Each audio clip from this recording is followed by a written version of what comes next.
So now they're scared. Not laughing anymore, are they? Remember when they called you crazy? Remember when they said, "You're overthinking. You're too dramatic. Nothing's going to happen." Yeah, funny how quiet they got now. Because everything you warned them about is unfolding right in front of their eyes. And suddenly the same people who mocked you are whispering your name like it's a prophecy. You saw the patterns while they were distracted. You read the signs while they were sleeping. You prepared while they were busy making jokes. And now, the whole community is in panic mode. Because the storm you predicted is knocking on their doors. See, the scary part isn't the chaos. The scary part is that you stayed calm while everyone else is losing their minds. They thought you were unstable, but you were just early. They thought you were paranoid, but you were just paying attention. And tonight, we're going to talk about what happens when the truth arrives before people are ready to accept it. Because sometimes the real madness isn't the warning. It's the people who ignore it. They laughed when you tried to tell them. Not just a little laugh either, the kind of laugh people use when they want to make you feel small. The kind of laugh that says, "You don't belong at our level." They turned your warnings into jokes, your concerns into entertainment, your awareness into something they could mock just to feel comfortable in their ignorance. You remember their faces, the smirks, the side eyes, the little group conversations that suddenly went quiet when you walked in. They weren't just doubting you. They were protecting their illusions. Because accepting what you were saying would have required them to admit they were blind. And most people would rather feel safe in a lie than uncomfortable in the truth. You weren't speaking from fear. You were speaking from observation. While they were busy chasing distractions, you were connecting dots. While they were numbing themselves with noise, you were noticing patterns. You saw small changes that most people ignore. Tiny cracks forming in the foundation. Little signals that something wasn't right. But people don't respect quiet intelligence. They respect noise. They respect confidence, even when it's fake. So when you spoke calmly instead of dramatically, when you warned instead of entertained, they categorized you as negative. Because truth without sugarcoating sounds dangerous to people addicted to comfort. Some of them even tried to gaslight you. They said you think too much. They said you should relax. They said you always expect the worst.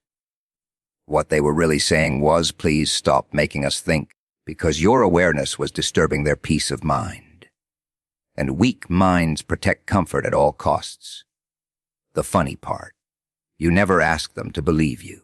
You just asked them to pay attention. But paying attention requires responsibility. And responsibility is heavy. Much heavier than denial, so they chose the easier path. Mock the messenger instead of understanding the message. Laugh at the alarm instead of checking for the fire. Call the observer crazy so they wouldn't have to question themselves. Time passed. Slowly, quietly, and nothing happened at first. That was their favorite part. Every calm day was proof to them that you were wrong. Every normal moment fed their arrogance. They probably even used you as an example of what not to be. Don't be like that guy. Always worried. Always thinking. But what they never understood is that reality doesn't work on their emotional schedule. Consequences don't arrive when people are ready. Truth doesn't appear when it's convenient. It shows up exactly when it means to. And then the shift started. Small at first, almost invisible. The same little warning signs you mentioned started becoming harder to ignore. The same behaviors you questioned started creating real problems. The same risks you pointed out started becoming reality. Suddenly, their jokes didn't sound as confident. Their laughter became nervous. Their denial became forced. And then came the moment they hoped would never arrive. The exact situation you described. Not similar. Not close. Exact. That silence hit different. Because now they had memories of every time they dismissed you. Every time they rolled their eyes. Every time they chose ego over awareness. And nothing burns like realizing someone you mocked was actually trying to protect you.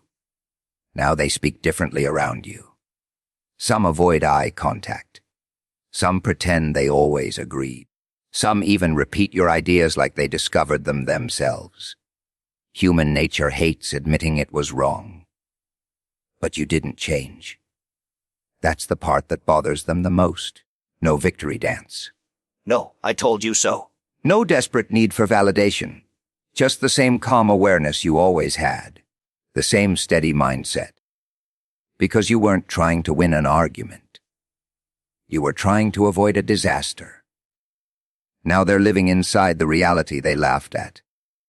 Feeling the pressure they thought was imaginary. Facing the consequences they thought were impossible. And the scariest part for them isn't the situation. It's realizing someone saw it coming while they were busy making fun of him. Being early feels exactly like being wrong when nobody else understands what you see. That's the price of awareness most people never talk about. When your mind starts noticing patterns before they become obvious, you don't get rewarded, you get isolated. People start looking at you like you're different, like you're overanalyzing simple things, like you're creating problems that don't even exist yet. You start hearing the same phrases again and again. It's not that deep. You worry too much? Just go with the flow. What they really mean is slow your mind down to our level, because fast awareness makes slow thinking uncomfortable. And most people would rather label you as extreme than upgrade their own perception. The strange part is you probably didn't even try to become this aware. Life forced it on you. Maybe you got disappointed too many times. Maybe you trusted people who showed you their real faces later. Maybe you experienced situations that taught you to read between the lines instead of just listening to words. Pain has a way of sharpening perception. So now when you walk into a room, you don't just see people, you see energy. You see tension in conversations. You notice fake smiles. You hear what people don't say. You catch changes in behavior. Small details most people filter out automatically.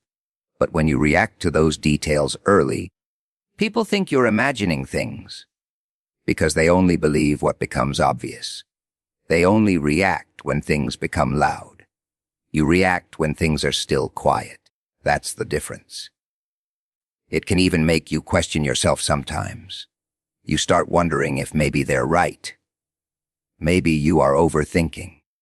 Maybe you should just ignore what your instincts are telling you. Maybe life would be easier if you just pretended not to see what you see. But every time you ignored that inner voice before, something proved it right later. Every time you dismissed your gut feeling, reality eventually confirmed it. That's how you learn to trust your awareness, even when nobody else understands it. People don't realize how uncomfortable it is to see problems forming before they happen, because you carry a kind of silent pressure. You see the direction things are going, while everyone else is celebrating the moment. You notice the cracks, while others admire the paint, and when you try to explain it, it sounds negative to them. Not because you're negative, but because you're early. Timing changes everything. The same truth sounds crazy today and obvious tomorrow. History repeats this pattern everywhere. The person who sees the danger first always gets resistance. The person who questions the system first always gets labeled difficult. The person who notices flaws first always gets called pessimistic. Until the evidence becomes too big to ignore.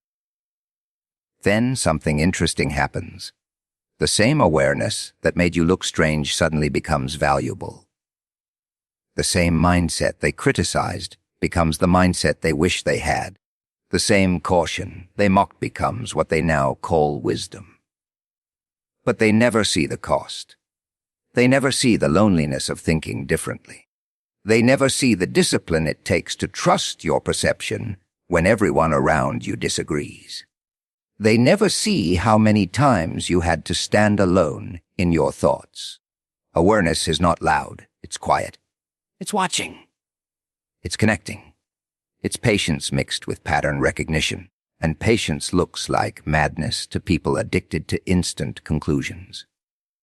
The truth is, most people don't want to see early because seeing early comes with responsibility. Once you see something, you can't unsee it. Once you understand a risk, you can't pretend ignorance anymore. And ignorance feels lighter than responsibility. So they wait. They wait until reality forces them to see what you already noticed. They wait until the consequences become visible. They wait until denial becomes impossible. And in that moment, the same person they once called paranoid suddenly looks disciplined. The same observations they once dismissed suddenly sound intelligent. The same caution they once mocked suddenly feels necessary. Most people think confidence comes from strength, but real calmness comes from preparation. That's the difference nobody notices until pressure enters the room. When things are easy, everyone looks brave. When everything is stable, everyone sounds confident. But when uncertainty shows up, that's when the real separation begins. Because panic doesn't come from the situation itself. Panic comes from being unprepared. It comes from realizing too late that you trusted comfort more than discipline. That you assumed things would always stay predictable. That you believed stability was permanent instead of temporary. While others were relaxing without awareness, you were building quiet habits. Not loudly. Not for attention. Not for applause. Just small decisions nobody celebrated. Paying attention. Learning, staying mentally ready. Questioning what others accepted blindly. Preparing your mindset while others prepared excuses. People misunderstand preparation because they think it always looks dramatic. They imagine big moves, big plans, big announcements. But real preparation is usually invisible. It's the boring consistency nobody wants to talk about. It's choosing growth when distraction is easier. It's thinking long-term when everyone else is thinking about today.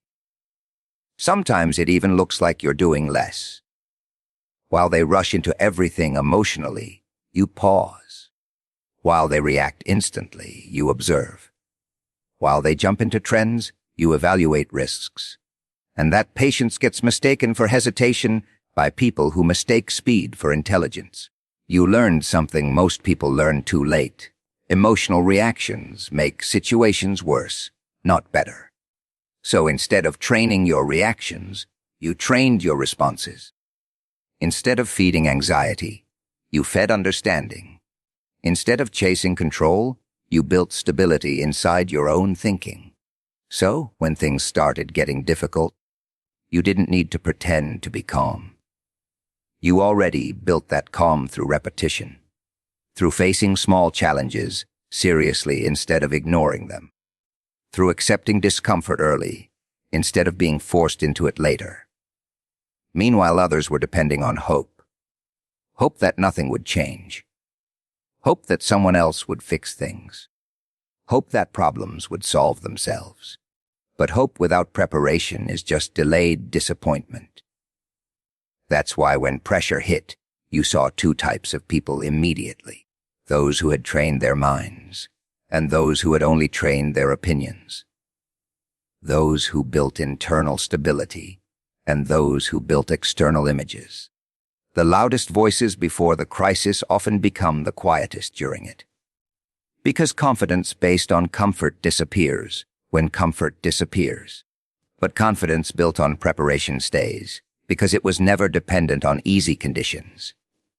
You noticed something else too. Panic spreads faster than problems. One anxious mind influences another. One emotional reaction multiplies into chaos. People start making decisions based on fear instead of logic. And fear makes people forget everything they thought they knew. But preparation creates a different effect. It slows your thinking down instead of speeding your fear up. It lets you analyze while others are reacting. It lets you stay grounded while others are looking for someone to blame. That doesn't mean you feel nothing. It means you trained yourself not to be controlled by what you feel. Big difference. Anyone can feel brave when nothing is at risk. Real discipline is staying clear, minded when everything feels uncertain. And that's when the separation becomes obvious, without anyone needing to announce it. The prepared don't need to prove anything. Their stability speaks through their decisions. Their calm shows through their timing. Their awareness shows through their restraint. Others start noticing too. They start asking how you're so composed, how you're not panicking like everyone else, how you seem to already have mental space while they feel trapped in reaction mode. What they don't realize is this calm wasn't built today. It was built on days nobody was watching, on moments nobody respected, on choices nobody thought mattered. Preparation always looks unnecessary until the day it becomes priceless. Fear moves through groups faster than facts ever could. It doesn't need proof. It doesn't need logic. It just needs uncertainty. The moment people feel like they're losing control, their imagination starts filling the gaps. And imagination under pressure almost always creates worst-case scenarios. At first it starts quietly. A few worried conversations. Some nervous jokes that don't sound as funny as they used to. Small rumors passed between people who claim they heard something. Nobody wants to look afraid, so they pretend it's nothing serious. But you can see it in their body language, the tension. The forced confidence. The way they start paying attention to things they ignored before. Denial is always the first shield. People say everything is fine even when they feel it isn't. Because admitting fear makes the threat feel real. So they delay that moment as long as possible. They distract themselves. They change topics. They pretend normal routines will protect them from abnormal situations. But fear doesn't disappear when ignored. It grows quietly. It waits. And once one person finally admits being worried, it gives permission for others to admit it too. That's when the shift happens. Suddenly everyone starts talking at once. Questions multiply. Assumptions multiply even faster. People start repeating things without checking them. Information gets twisted slightly each time it passes through someone else. And before long, nobody remembers what was fact and what was interpretation. You start seeing emotional decisions instead of rational ones. People rushing instead of thinking. Overreacting instead of analyzing. Because fear pushes the brain into survival mode. And survival mode is not interested in accuracy. It's interested in speed. That's why crowds become unpredictable under pressure. Individually, people might be reasonable, but together, emotions amplify. One person's anxiety becomes 10 people's anxiety. 10 becomes 100. And now it feels like the whole environment is vibrating with tension. You notice something else, too. The same people who ignored warnings earlier are now the loudest voices spreading panic. Because unprepared minds try to compensate with urgency. They want immediate answers, immediate solutions, immediate reassurance. But reality rarely moves that fast. Fear also exposes character. Some people become selfish. Some become aggressive. Some look for someone to blame just to release their frustration. Others freeze completely, unable to decide anything. Pressure removes the masks people normally wear. And then there are a few who become very quiet, observing, thinking, measuring their words carefully. Not because they don't care, but because they understand that adding more noise won't reduce the problem. You realize fear itself becomes a second problem, separate from the original situation. Because now people aren't just dealing with reality, they're dealing with exaggerated versions of reality, created by anxiety. And sometimes the damage caused by panic decisions becomes worse than the original threat. That's why emotional control becomes rare value in these moments. Not loud bravery, not fake positivity, just grounded thinking. The ability to pause while everyone else is rushing. The ability to question information while others are blindly sharing it. Most people never train this skill because they never expect to need it. They assume they'll figure it out when the time comes. But pressure doesn't create discipline. It reveals whether it was built before. And once fear crosses a certain point, you can almost feel the psychological tipping point. Conversations become sharper. Reactions become faster. Trust becomes thinner. Everyone is watching everyone, trying to understand what's really happening. The strange irony is fear spreads because people want certainty, but their reactions often create more uncertainty, more confusion, more instability, like people trying to escape a shadow by running deeper into the dark. People think prediction is power. They think the ability to say, "This will happen," is what makes someone dangerous or special. But prediction alone is cheap. Anyone can guess. Anyone can throw out possibilities. Anyone can sound smart after something happens. Real power was never about guessing the future. It was about understanding the present better than everyone else. Awareness is different. Awareness means you weren't just looking at outcomes. You were looking at causes. You weren't focused on drama. You were focused on behavior. You weren't watching the explosion. You were noticing the pressure building inside the container long before it cracked. Most people are outcome watchers. They only react when something becomes visible, when consequences arrive, when damage is already done. But awareness lives in the small details before the big moments. It lives in tone changes, pattern changes, priority changes, the little signals that show direction before destination becomes obvious. You probably noticed how people often say, "Nobody could have seen this coming." But the truth is, someone usually did, not because they were magical, not because they had special information, but because they were paying attention while others were assuming stability. Awareness is uncomfortable because it removes surprise, and people secretly love surprise when it's positive, but they depend on surprise to excuse their lack of preparation when things go wrong. It's easier to say, "This was unpredictable," than to admit, "I wasn't paying attention." What makes awareness real strength is that it changes how you move, not just what you say. It makes you adjust early. It makes you less emotional about sudden changes because you already accepted the possibility. It builds flexibility in your thinking instead of rigidity.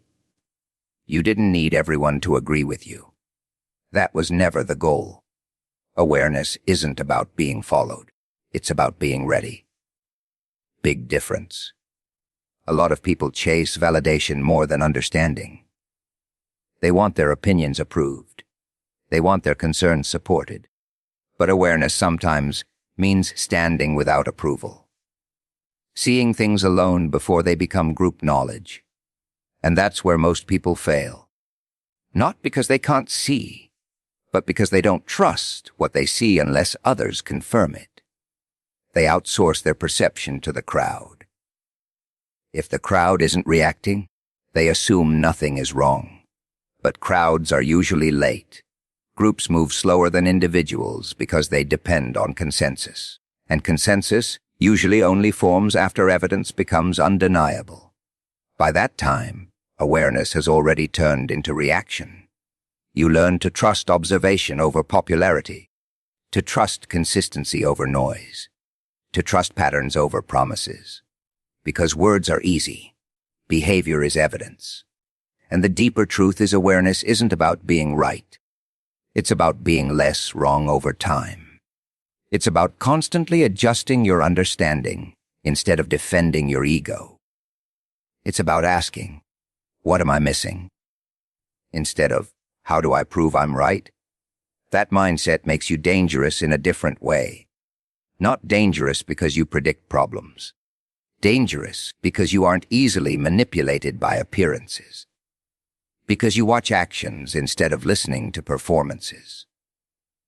Because you notice when stories don't match reality. People might think the impressive part was that you saw things coming. But the real difference was that you were paying attention when it was boring, when nothing dramatic was happening, when discipline felt unnecessary. Because awareness grows in quiet moments, not chaotic ones. Most only wake up when the alarm is loud. You were awake when the room was silent.